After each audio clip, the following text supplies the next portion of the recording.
రామారావు గత కొద్ది రోజులుగా విచిత్రమైన నాటకాలు, విచిత్రమైన డ్రామాలు, సినీ పరిశ్రమలో కూడా ఇంత మంచిగా యాక్టింగ్ ఎరగని ఒక వ్యక్తిగా డ్రామాలు ఆడుతుండు కేటీఆర్ రామారావు గారు.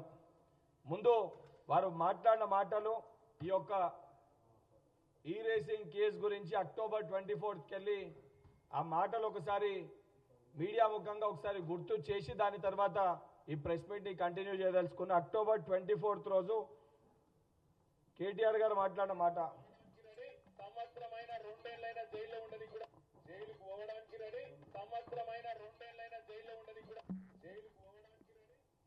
దాని తర్వాత నవంబర్ 7th రోజు ప్రెస్ మీట్లో పైశాచికానందం పొందుతా అంటే నాకేం అభ్యంతరం లేదు, మంచిగా పోతా యోగా గీగా చేసుకొని ట్రిమ్గా వస్తా పాదయాత్రకి భయపడ్డా. ఈ ఉడతా ఊపులకు ఎవరు భయపడరు.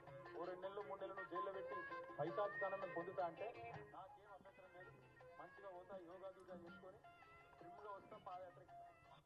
దాని తర్వాత గవర్నర్ గారు అనుమతిస్తే నవంబర్ 9th విచక్షణ నాకేం అభ్యంతరం లేదు. ప్రాసిక్యూషన్ కి అనుమతి ఇచ్చినా వి వెల్కమ్ ఇట్. ఏ విచారణకైనా మేము సిద్ధం. నేను అరవింద్ కుమార్ గారికి ఏం చెప్పినా అంటే మనం ఫస్ట్ గవర్నమెంట్ నుంచి కడదాం, గ్రీన్ కో కాకపోతే ఇంకో 2-3 దేవులాడదాం, దేవులాడి ఫస్ట్ ఇళ్ళకెళ్ళి కట్టినాయి మళ్ళీ వాళ్ళకి తీసేసుకుందాం, స్పాన్సర్షిప్ వాళ్ళ పేర్లు వాళ్ళకి పెడతాం, మన పైసలు మనకు వస్తాయి, చూసుకుందాం, నువ్వేం భయపడకు బాధపడకని ఆయన కూడా చెప్పి వేస్తే వేసుకో ఉత్సాహ బొత్స నాకేం ఫరకపడేదేం లేదు. ఓ 2 నెలలు 3 నెలలు నువ్వు జైల్లో పెట్టి పైశాచికానందం పొందుతా అంటే నాకేం అభ్యంతరం లేదు, మంచిగా పోతా యోగా గీగా చేసుకొని ట్రిమ్గా వస్తా పాదయాత్ర ఎక్కుతా. ఎక్కడన్నా లిఖితపూర్వకంగా ఉందా?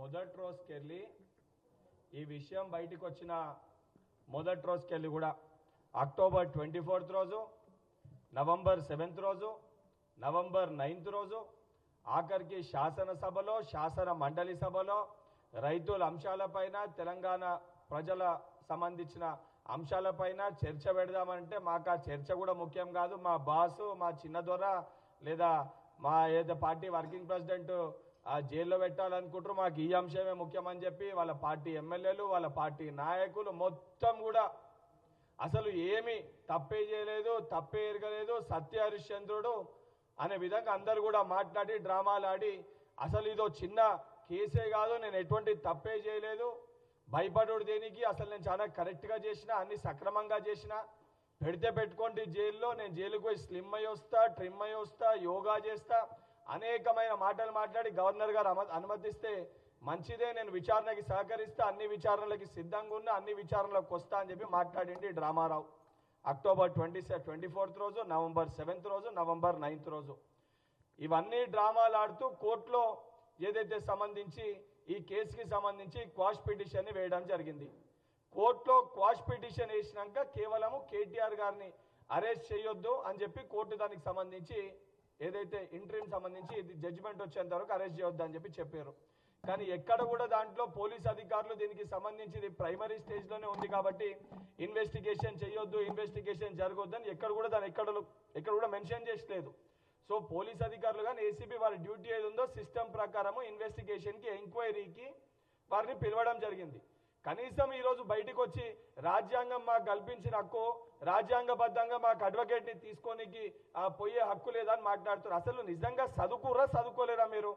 అరెస్ట్ అయినాక అరెస్ట్ చూపిస్తే దాని తర్వాత మిమ్మల్ని ఎంక్వైరీ చేసినప్పుడు కస్టడీలో తీసుకుంటే అప్పుడు అడ్వకేట్ పరిధిలో మిమ్మల్ని కస్టడీలో తీసుకోవాల్సిన అడ్వకేట్ ఇంటర్ఫిరెన్స్ అప్పుడు అవసరం ఉంటుంది. నిజంగా మీరు అడ్వకేట్ తోటే మీరు ఎంక్వైరీకి వెళ్ళాలని అనుకుంటే మీరు కోర్టులో ముందే అప్పీల్ వేసుకునేది ఉండే. మీరు ఆ రకంగా ఏది కూడా కోర్టుని సంప్రదించకుండా మీరే విచారణకి సహకరిస్తామని చెప్పి, విచారణకు వస్తున్నామని చెప్పి నిన్న ఏసీబీ విచారణకు వచ్చి ఆడ మాట్లాడిన మాటలు ఈ డ్రామారావు ఇవ్వండి అన్నాను. సో వారు సంప్రదిస్తున్నారు. నేను ఇక్కడ కేవలం ఇవాళ ఏసీబీ ఆఫీస్కి వచ్చి మీకు ఏం ఇన్ఫర్మేషన్ కావాలి, ఇప్పుడు నన్ను వాళ్ళు అడుగుతున్న ఇన్ఫర్మేషన్ మొత్తం గవర్నమెంట్ దగ్గర ఉంది. నేను తీసుకున్న నిర్ణయం ఏదన్నా ఉంటే అది మినిస్టర్గా తీసుకున్నాను, గవర్నమెంట్గా తీసుకున్నాను. అట్లాంటప్పుడు నా దగ్గర ఉన్నదని సమాచారం వారు ఏదైతే అపోహపడుతున్నారో అదంతా మీ దగ్గరనే ఉంది. ఈ వాదన అంతా కూడా నేను ఆల్రెడీ కోర్టులో చెప్పాను. కోర్టు ఆల్రెడీ తీర్పు రిజర్వ్ చేసి పెట్టింది. హైకోర్టు మీద ఉన్న గౌరవంతో, చట్టాల మీద ఉన్న గౌరవంతో, రాజ్యాంగం మీద ఉన్న గౌరవంతో నేను ఇక్కడికి వచ్చానని చెప్పాను.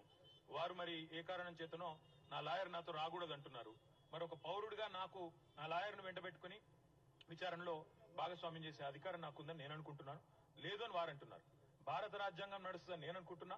కాదు కాదు, రేవంత్ రెడ్డి రాజ్యాంగం.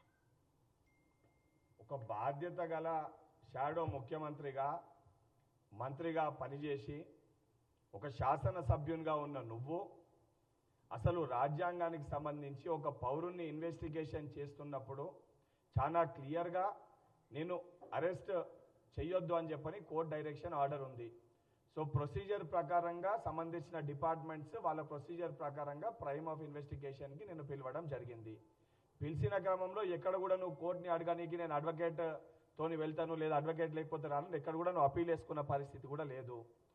అరెస్ట్ చూపించక ముందు అడ్వకేట్ ఇన్వెస్టిగేషన్లో ఎక్కడ కూడా సామాన్యమైన పౌరులను అడిగినా ఎవరిని అడిగినా కూడా తెలుస్తుంది. ఎవరైనా ఇన్వెస్టిగేషన్ పిలిచినప్పుడు ఆ వ్యక్తిని ఎవరినో పిలిచి ఆ ఇన్వెస్టిగేషన్ సంబంధించి వారితో మాట్లాడడం అనేది జరుగుతుంది. ఆ కనీస అవగాహన లేకుండా ఏదో వెళ్ళి అంటే మీరు అధికారంలో ఉన్నప్పుడేమో ఇంజనీర్లు మీరే అయినరు, డాక్టర్లు మీరే అయినరు, ఏ బిల్డింగ్ కట్టాలన్నా ఏ ప్రాజెక్టు తీసుకురావాలన్నా ఏ స్కీమ్ తీసుకురావాలన్నా 80,000 పుస్తకాలు చదివిన అపారమైన జ్ఞానము అపారమైన మేధావులు మేము, మా కుటుంబము, మా అక్క, మా చెల్లె, మా బావ బామ్మర్దులు మేము తప్ప ఎవరు లేరనుకున్న మీరు ఈరోజు విచారణకు సంబంధించి అంత జ్ఞానం ఉన్న మీరు విచారణకు వెళ్ళి సహకరించి ఏమి తప్పు చేయకపోతే అదొక చిత్తో బొత్తో చిన్న కేసు అని మాట్లాడిన నువ్వు ఎందుకు విచారణకి సహకరించలేదు? ఇప్పుడు చాలా స్పష్టంగా కోర్టు కూడా ఈరోజు న్యాయ వ్యవస్థ కూడా న్యాయస్థానం కూడా 100% మీరు వేసిన పిటిషన్ని కొట్టేయడం జరిగింది. కేటీఆర్ గారు మీకు సూటిగా ఒక విషయం అడుగుతున్నా, నిజంగా మీరు తప్పు చేయకపోతే మీరు అనే విధంగా మీరు తప్పు చేయకుంటే అన్ని సక్రమంగా మీరు చేసి ఉంటే బహుశా మీకు 100 కోట్లు 1000 కోట్లు 1,00,000 కోట్లు మీరు సంపాదించుకున్న దాంట్లో మీకు 55 కోట్లు పెద్దగా కనిపించట్లేదేమో మీకు మీ బీఆర్ఎస్ పార్టీ నాయకులకి. కానీ ఆ 55 కోట్లు తెలంగాణ ప్రజల సొమ్ము, తెలంగాణ ప్రజల సొమ్ముని ప్రొసీజర్ ప్రకారంగా కాకుండా హైదరాబాద్ బ్రాండ్ ఇమేజ్ పెంచనీకి చేసిన అని చెప్తూ ఏదైతే మీ నాన్నగారు మీకు ఇచ్చిన ఆస్తి అదన్నట్టు హెచ్ఎండి ఏదో మీ నాన్నగారు మీకు కట్టబెట్టిన ఆస్తి అన్నట్టు భావిస్తూ అధికారులని నేనే ఆదేశించిన అధికారులది ఏమీ తప్పు లేదని ఒకవైపు ప్రెస్ మీట్లో మాట్లాడుతూ మళ్ళీ మీరు కోర్టులో వేసిన పిటిషన్లోనేమో నాకేం సంబంధం, నేను మంత్రిని, అధికారులు చూసుకోలేదంతా అని చెప్పి మాట్లాడతారు. రామారావు నేను సూటిగా ఒకటి అడుగుతున్నా, బాధ్యత గల శాసనసభ్యునిగా ఈ డ్రామాలు ఆపి ఏదైతే సంబంధించి విచారణకి సహకరించి నిన్ను నువ్వు నిరపరాధిగా తప్పు చేయలేదని చెప్పి ప్రూవ్ చేసుకొని తర్వాత బయటికి వచ్చి మాట్లాడాలి.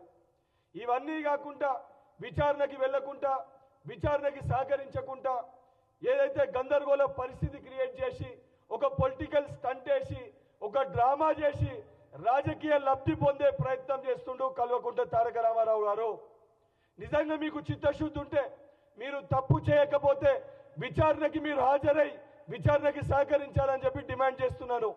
దానితో పాటు ఏసీబీ అధికారులకు కూడా ఈ డ్రామారావు ఎంక్వైరీకి రమ్మంటేనే వస్తలేడు, రేపు పొద్దున ఇతర దేశాలకి పారిపోయే ఒక పరిస్థితి కూడా రావచ్చు.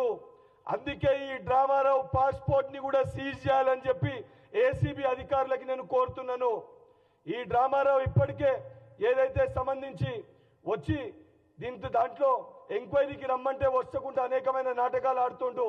అందుకే ఈ డ్రామారావు పాస్పోర్ట్ ని కూడా సీజ్ చేయాలని చెప్పి ఏసీబీ అధికారులని కోరుతున్నాను.